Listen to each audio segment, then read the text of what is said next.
These platforms serve as a space for engagement designed to equip young people to become effective leaders.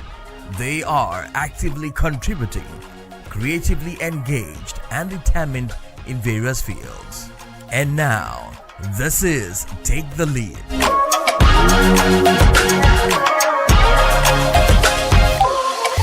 Hello to you out there and welcome to Take the Lead here on West Africa Democracy Radio, broadcasting all the way from Dakar, Senegal. I am your host, Augustine Curley.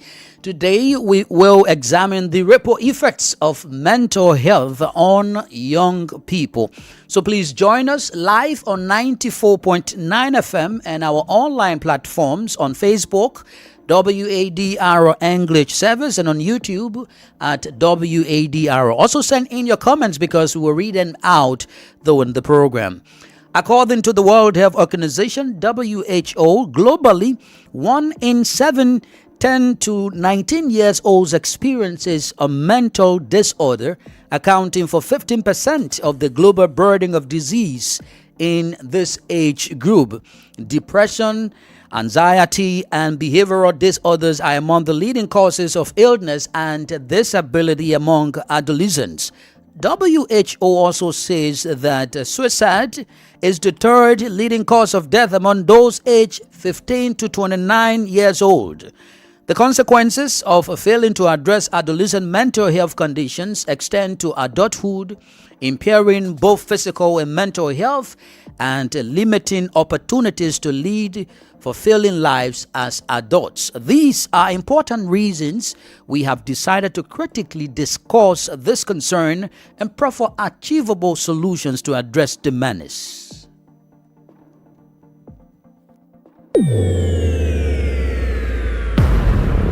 Take the Lead is back in 2025 with a brand new format. Yes, your youth exchange space will now be broadcast live every Friday at 4:05 p.m. Universal Time. And that's not all. Dear internet users and WADR subscribers, you have the opportunity to experience the show live and direct on our online platforms on Facebook at WADR English Service and on YouTube at WADR. Take the Lead every Friday from 4:05 p.m. Universal Time and rebroadcast same day at 1 a.m. Universal Time. Also, every Tuesday, your youth program will be rebroadcast at 7:15 a.m. and 4:05 p.m. GMT. Take the lead and champion the discourse for the betterment of young people. Yes, thank you again for being with us. So our guests for today are another group of young professionals. And they are, number one, Giselle Touré, an African-American instrumentalist living here in Dakar, Senegal. She plays the kora and loves to explore languages, connect with people, and share stories through music and creativity. Of course, she will play some beautiful sounds for us today. Let's welcome you, Giselle, and it's a pleasure to have you in our studios on our youth program today. How are you doing? I'm good, and thanks for having me. Okay, I know this is not your first time here, but for the show, I guess this is your first time on the show. Tell us, how do you feel being on the show? It's my first time being live, Yeah. but I'm excited to be here. It's a new experience. Okay, great. We also have Oluwason Akiwumi. She is a psychiatrist and mental health nurse at the Lagos State Teaching Hospital in Nigeria. A young lady who has passion for her job. Let's hear from her. Oluwason, how are you doing? And welcome to the YouFood platform. Hi, good evening, everybody. It's a privilege to be here again once again. All right. Thank you for having me. You are welcome. We also have Rebecca Jawara. Rebecca is a mental and reproductive health activist in Sierra Leone. Rebecca, welcome to the program. Thank you so much for having me. I'm looking forward to really learning from all of this because I'm seeing everybody here has their credentials. So I'm looking forward to share my own insights as well as to hear from all these amazing people here today. Great, great. Now, all the way from the Gambia is Senambu Chow, Executive Director of the Child Care, the Gambia. She's also a media practitioner at the QTV Gambia. Welcome, Senambu. How are you doing? I'm fine. Hello, everyone. It's good to be here. I'm already loving the vibe because it's a feminine thing. I'm saying, everyone, all the guests are women. So I know that it is going to be very insightful. So it's good to be here. Don't forget, I am a male, so I represent the other gender too. That's great. Yeah, so let's get the ball rolling. We will begin with the mental health expert, of course, Oluwason, to drill us through when it comes to mental health. What is meant by mental health and how does it come about? Please, let's start with you, Oluwason. Okay, so mental health is a general term. I'm sure all of us we are familiar with that word, mental health. Women, I like the fact that somebody is saying it's a feminine thing. I'm sure women like to say, I'm protecting my mental health. But then, mental health is a very ambiguous word. It refers to our emotional, psychological, social well-being. And also the rationale, how it decides or it refers to how we think, how we feel, and sometimes it directs our behavior. It is a very important health part of physical health. A bad mental health might as well lead to bad physical health. Thank you. Okay. Do you have something to add, Rebecca, regarding your understanding about mental health?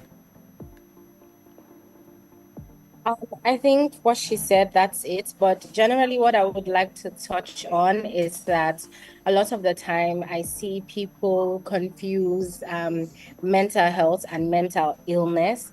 They sort of use the terms like when they're not really appropriate. So basically, like she said, mental health is just a general term that refers to your general well-being of your like mental state, right? But then when you have an issue that is affecting that mental health, that is when you have mental illness. So the two are distinct, and that's like the difference between it. It's not always, okay, this person's mental health. It's like this person has their mental health, yes, but when they suffer from something, that becomes a mental illness. Yeah, so that's just what I would like to add on that.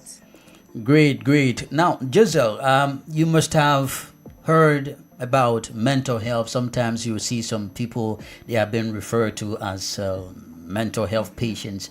What is your understanding about it? And sometimes when you see them, what is the condition like in terms of their reaction and so forth? Okay, so in the States, of course, because that's where I was raised, it's more common to talk about mental health. Okay. But in Africa, it's more of a taboo. And so I have seen somebody who was suffering from mental illness. I think he was bipolar, schizophrenia, and people assumed it was drugs. So I've noticed in Africa, they say, oh, this person's doing drugs, etc. But in reality, they're suffering from a mental illness. So my understanding is just mental health is same as your physical health, but the mind. Okay. Yeah. From the Gambia there, Senambu, and what can you say in terms of your observation, especially considering young people? Sometimes we'll say, just yourself, maybe it's about the substances they take in. Sometimes people refer to them as being mentally ill as a result of maybe quote unquote the kush or some pressure. But what would you consider it to be? Well, it has more of to do with how it affects people. You know, how we think or how we feel. Like my colleague just said a while ago. So basically. Okay. Yes. So, like I said, it has more of how people feel or think, or act. So basically, that one person that did a story about push, and most of the young people, especially in Sierra Leone, have been using this substance, abuse have been abusing this substance called kush, that is reported to have been from human bones, according to the interview I've done with one of BBC Africa Eye freelance journalists who is in Sierra Leone. So most of these mental health cases nowadays has something to do with substance abuse, in my own understanding, because 6 months ago, Gambia have been affected with the same thing by a lot of young people have lost their life due to this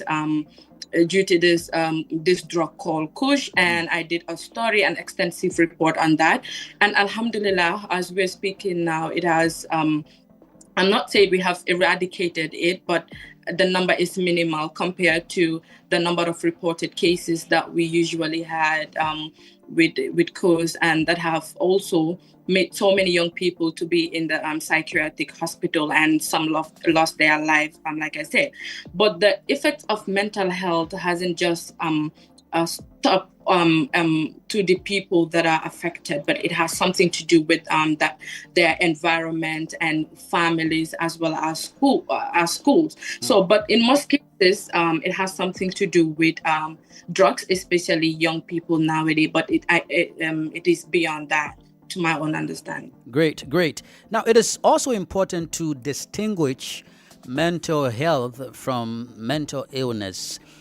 For you, Oluwaseun, please drill us through, help us to understand in terms of distinguishing mental health from mental illness or maybe disorder. Are they the same? And if they are, what makes them the same? And if they are not, what are the differences? Okay, thank you once again, Augustine. So, like someone said earlier, that when people often mistake mental health and mental illness, they are quite two different things. Everybody has a mental health, but when a mental health is jeopardized, that it becomes mental illness. So when someone has a negative impact on his or her mental health, the person is prone to having mental illness. Sometimes everybody faces one stress, or we spoke about stress the other time, Augustine. And so if someone cannot manage their stress, I'm using stress as an example now, it can lead to mental illness. You understand? So that means mental illness is just a negative or a opposite side of having mental health. Everybody can have mental health, but not everybody can have mental illness. Thank you. Okay, great. Let me hear from you, Rebecca. Let me ask you this question. In fact, sometimes when you feel upset or you feel stressed, like Oluwaseun has said, what helps you feel better? How do you work on it so that you experience good health in your body? Okay, I'm so glad that you asked me that question, because it ties into what I wanted to also discuss. So personally, for me, I've been able to find hobbies. So I sing, I dance, and I run a business. So I use those to keep myself occupied. And generally, if I'm feeling too stressed, I just rest. I just sleep. No matter what is happening, my first instinct is to, go and sleep. But a deeper part of that question that you just asked me, that I also wanted to share, I think Senabu mentioned the drug issue, which is such a huge issue in Sierra Leone.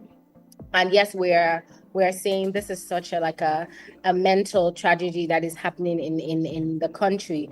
But one thing we don't usually think about is that what leads to that drug abuse.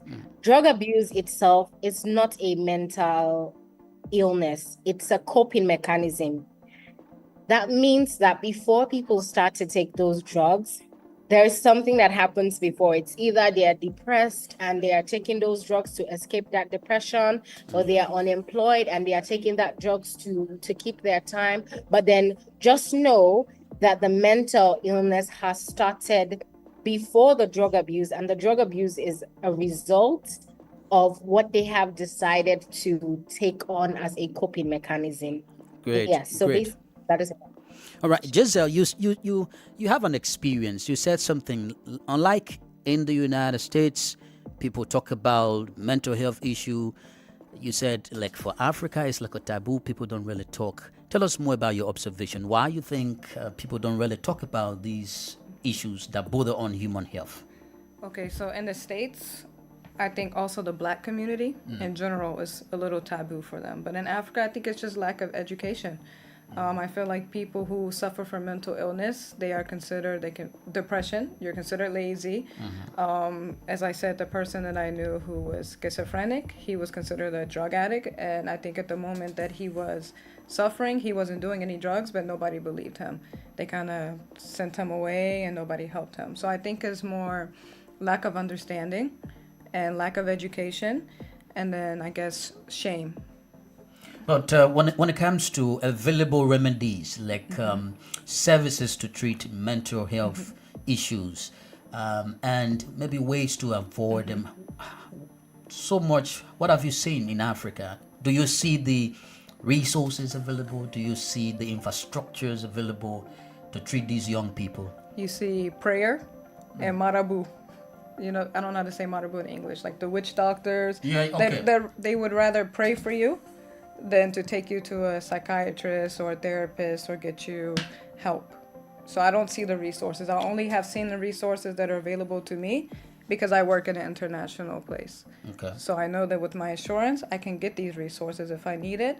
But just living in Africa, I haven't seen it. And then the resources that I have seen were not very efficient. It was more like mood stabilizers or injections that they were giving to people. But it was still a taboo. Yeah. Okay. Let's know some common forms of mental health among the young people. For you, Oluwaseun, please, what can you point to as the most common mental health issues, especially affecting young people in West Africa and beyond? So, the most common amongst youths, I would say mania. After mania, then I would pick bipolar affective disorder because a lot of people are bipolar. It is even funny how some people don't even know they are bipolar. Then they call it mood swings. I'm not talking about mood swings that occur due to ovulation, feminine, and all of that. I'm talking about mood swings that are really, really intense that can cause havoc to your immediate relatives or your friends or your family, your community around you. And next in line, I would say schizophrenia. I think those are the very common ones. Okay, If we're talking about- I know they are medical terms, but would you mind explaining a bit for the clearer audience to really grab what you're saying? Okay, so mania is like extreme happiness or extreme sadness. So under mania is where you have the anxiety, the depression, and what have you. The mania is extreme happiness. Somebody is extra happy, and then for those who have been under substance abuse, you would start querying if they are taking ecstasy pill. So someone who are taking ecstasy pill is prone to having mania because from time to time the person is extra happy, and that is a sign of mania. Someone who has taken weed or this cannabis and the likes can go into depressive thought. Then they say they're thinking about, they're looking for a solution. So they're thinking the person can go into depression, and that's extreme sadness, and that's another form of mania. So that is the most common amongst youth. Great. Another one is bipolar. Someone who are taking I'm using ecstasy pill because that is what is common.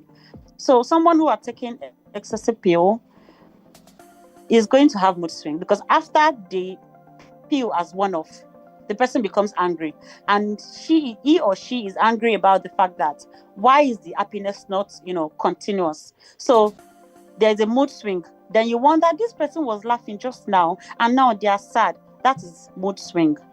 So schizophrenia is like a branch of mania because that is when they become violent.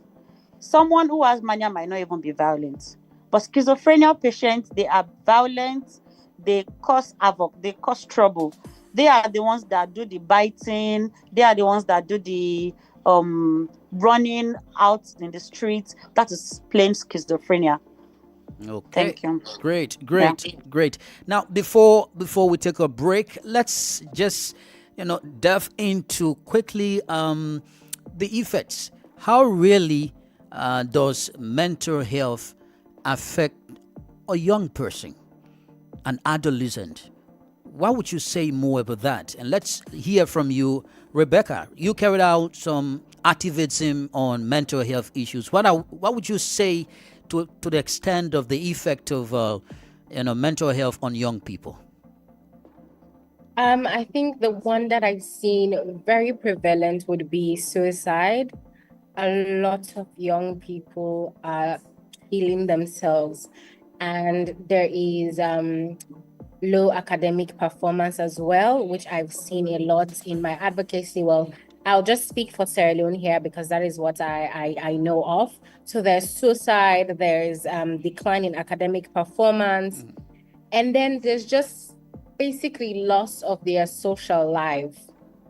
There's loss of their social life, and for them, it's like at the end of the day, this is it, and nothing moves forward.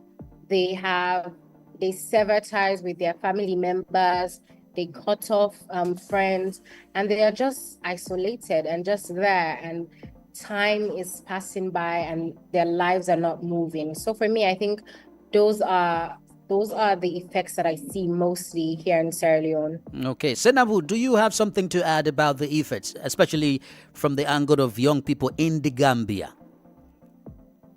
Yes, I just want to set light on what my she just said, which is suicidal thoughts. And like I did a post on my TikTok a month ago about some of the suicidal thoughts that young people attempting to commit when they are depressed. So it's good that someone mentioned about anxiety and depression, because so many people have gone through, depression and all that. And one thing that come to their mind is to end their life. It's not that they want to end their life, but they feel that is the only way to be cool is to end their life. So anybody that is suffering from mental health or is depressed and attempting to commit suicide, he or she doesn't actually want to commit suicide, but he or she feels that's the only way, to end whatsoever depression or anxiety they're going through. And someone have already highlighted, talked about societal thoughts about these people, and I really want to set light on it, which is a norm or a taboo, I would call it, in Africa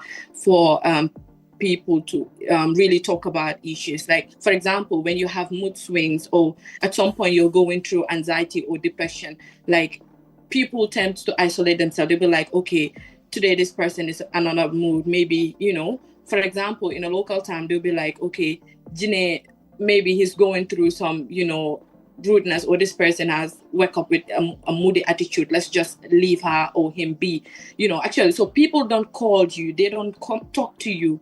And I believe that this should, it's about time we end this taboo or whatsoever mentality or ideology that we have as Africans. Like when we see people, sometimes somebody that is very active and you see this person very calm in a corner, instead of you to talk to the person, to consult, to ask what is going on, they just decide to let you be. They'll be like, okay, there's a mood swing today. Let's forget about her. So I believe anybody that is going through anxiety or should just at least talk to somebody that you trust and talk about it. Let's forget about the society. Sometimes tends to add on so many things because they don't help. They isolate themselves to these people, and that would have more effect on these people. Sometimes that is the only idea that comes to their mind is to end their lives. So this is all I wanted to add on it. Great. So far, we have listened to interesting explanations from our guests on this 24th episode of Take the Lead in the year 2025. Let's now take a few minutes to listen to one of our guests, Giselle Toure, as she gives us some amazing sounds from her fingers on the kora. It's up to you, Giselle. I can help you with the... Yes.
It has the sound.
Great, great, great, great, great, great. I would love to know more about this sound, Giselle. Can you explain a bit about this sound coming out from the kora? Okay. What do you mean, like the history of the kora, or just the sound itself? Just the sound. I know there's more to the history of the kora, but like you play the sound. Are you playing a particular song? Okay, yeah. Yes. So I'm playing Jarabi, which means like my sweetheart, and Bambara. And it's a love song, and originally it was for the guitar, and then they transcribed it for the kora. So it's a very known kora song at the moment. Yeah. Okay. Let me ask, with regards to the sound that comes, and in connection with what we are discussing, I listened to Rebecca Oluwashon and Asenabu talking about stress. They talk about depression. They talk about anxiety. So now, as we're back on this second segment, I'm concerned as to whether these amazing sounds can help to address, mental health issues. Whether, if I'm depressed, I listen to this sound play. How does it help me if it really does? I mean, everywhere I go, people are like, the sound of the core is so soothing. So one time I looked it up, it did say it has the sound frequency that helps people relax. So I don't know the science behind it, but I do feel like in history, this has been an instrument that has relaxed people. And I think it's different to listen to music for, to relax or to increase your mood. And it's also different to actually play the music.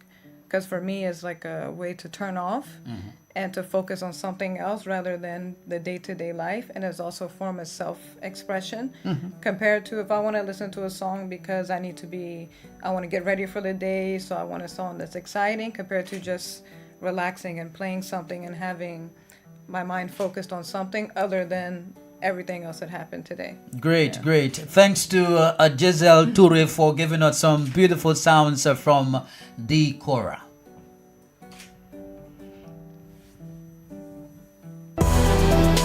Hey people, my name is Mello, Afrobeat singer from Guinea and Conakry. I love listening to the program Take the Lead on West Africa Democracy Radio. Hello, my name is Fatou Bintou Asuke. I'm the CEO of African Start Shop, and I love listening to your program Take the Lead on West Africa Democracy Radio. And of course, welcome back to Take the Lead, your exceptional youth platform here in West Africa, Democracy Radio. Let's now recognize our partner radio stations across the West African sub-region that often rebroadcast this program. Beginning with Nigeria, we have Darling FM, we have Nenzit FM in Kaduna State, and we have Love FM in Abuja. All the way in Liberia, we have Alternative Youth Radio in Lofa County.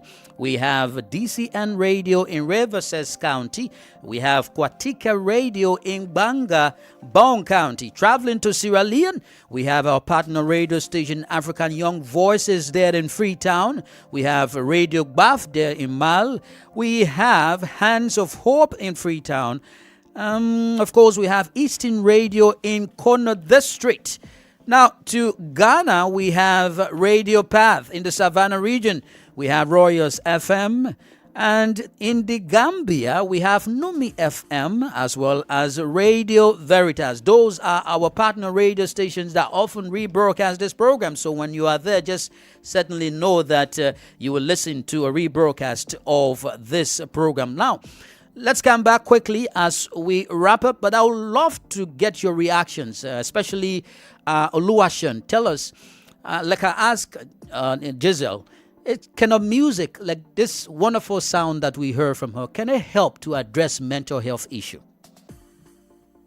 Okay, so thank you once again, everybody. Like she explained, it depends on what you're trying to achieve, determines the kind of music you want to play. Okay. She said earlier that if you want to get ready for the day, you might not necessarily have to play the one that relaxes, because you want to have the exciting one so that you start the day, in a very exciting way. But once you're stressed, I recommend, and I sincerely recommend, this kind of music, this kind of sound that she has played, because it is soothing and it is relaxing. When one is stressed, it is not the time to play, the Afrobeat or the juju music or, other genres of music, because you want to relax. So I totally recommend what she has played for us. Okay. Thank you once again. Okay, so let's just get your recommendations. Just a few words before we take leave of you. So, because it is a live broadcast, I don't want to advertise for anything now. Mm-hmm. But my recommendation is that, okay, quickly before we go to that, I would like to mention something about the taboo. It is my concern that it is a taboo that African people cannot come out to express how they feel about their mental health. I would like to say that it is the other way around in Nigeria, because there are several organizations who help people who are ready to listen and get help, give help to those who are in dire need of it. The only reason why we might not come out as much as youths, the only reason why youths might not come out as much is the big term stigma. Because once they feel like, okay, if you express yourself to this so person, I hope this person is not going to look at me in that direction. Oh, this person is a psychiatric patient. Oh, so stigma is a very big term that we are trying to curb in Nigeria currently. I don't know if it works like that in other countries. So back to recommendations, I would advise or recommend that government should establish more centers. It necessarily does not have to be the big psychiatric hospital. There's one thing we call Heart to Heart in Nigeria, whereby you go to, it's like a small clinic. You go there, express yourself. There are counselors, there are psychologists, and then you get proper help. And also, parents should also learn to pay very serious attention to their children, because somebody who was talking about what's it called now, suicide. Patients who want to commit suicidal attempts, who commit suicide, they have announced it one way or the other. So it takes a very observant parent to listen. Thank you. Okay, thank you very much. Thank you so much. Because of time, let's hear from you, Rebecca. What are your recommendations quickly to young people across the sub-region with regards to mental health issues?